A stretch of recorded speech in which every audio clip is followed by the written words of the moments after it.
Hi farmers, welcome to Fred Daily Channel, and I hope you have been doing great. You have been good, and sorry for not updating videos. These are what I've been doing. So I have 2.5 or 3 acres of land here that I was preparing, and I have been planting corn for silage and for fodder purposes. And as you can see here, uh, this is corn, but I was digging the shamba or the land in portions. As you can see, this is a very huge area, and these are bigger maize compared to these ones. So these were the research that I was doing. So you have to consider so many factors when you are getting into dairy farming, or you are already in a dairy farm. The thing is, you have to ensure that you have fodder security. And I keep on saying about fodder day in, day out. I keep on telling you guys, you have to prepare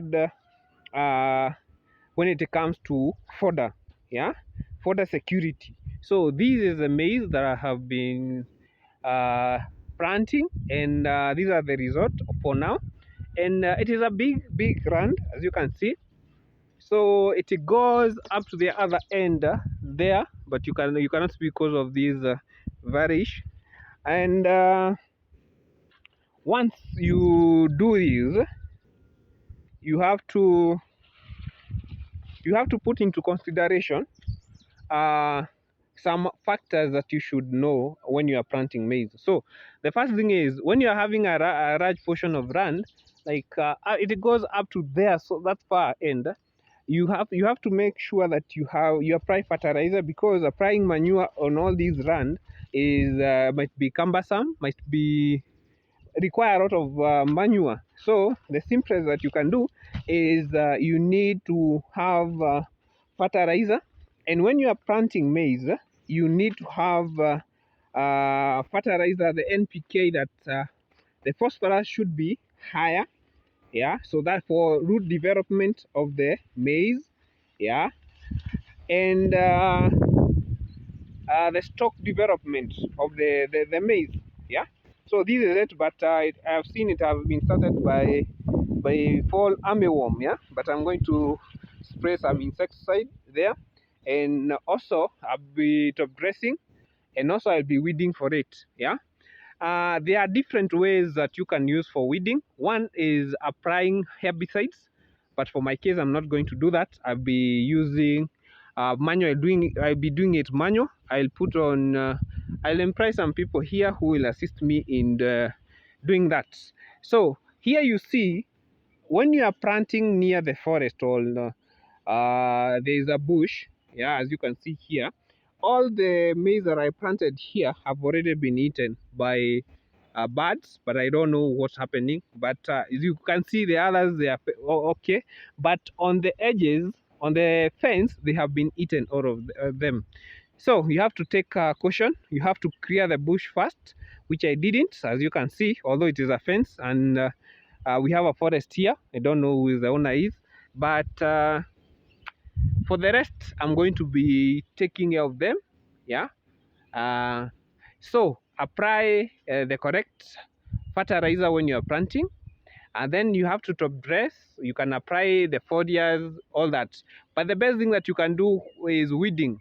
Weeds have so many disadvantages, and they compete with the maize, yeah, for nutrients. So the fertilizer that you have applied will be consumed by the weeds, and not necessarily by the plant. So you have to be very keen when it comes to weed management. You have to do it whether you like it or not. You have to make sure you do it.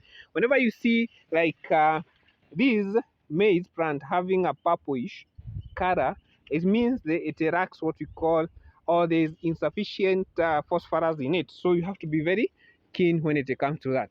So guys, just don't let the name just pass, yeah, and do something, plant something, yeah, plant something in so this is the yellow maize corn, that is DK 7500 that I planted here.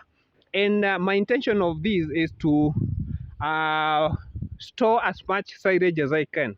So the best silage for now, you can for corn silage it is excellent. We have sorghum and all that, but for me I prefer the corn silage because it has more advantages over the others, and the tonnage that I will get from all these area is far much bigger and better, that will last me for a couple of months. Yeah, and then in the next season I do the same. I keep on planting, and that is the secret of dairy farming. Yeah, invest as much as possible.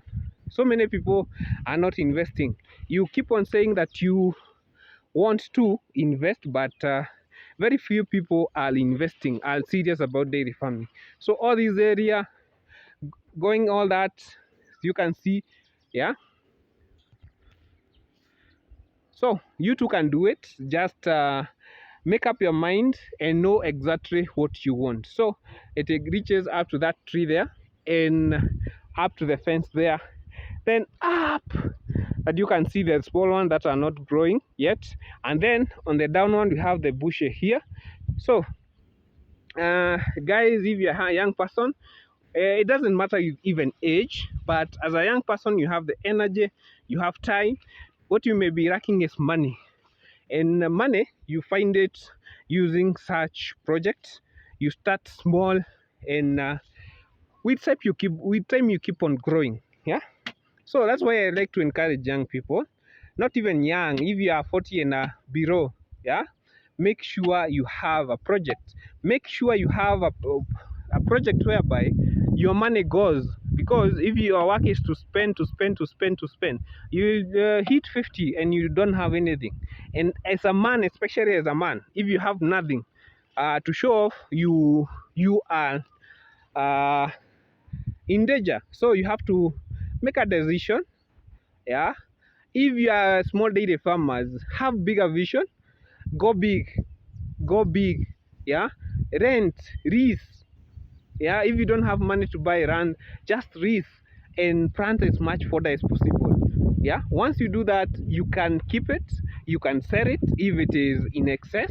Yeah, and that you get money. Yeah, so I've not weeded for this one, as you can see here, and I'm planning to, but I'm going to apply I'll be top dressing first by applying the CAN, and then weeding, then apply insect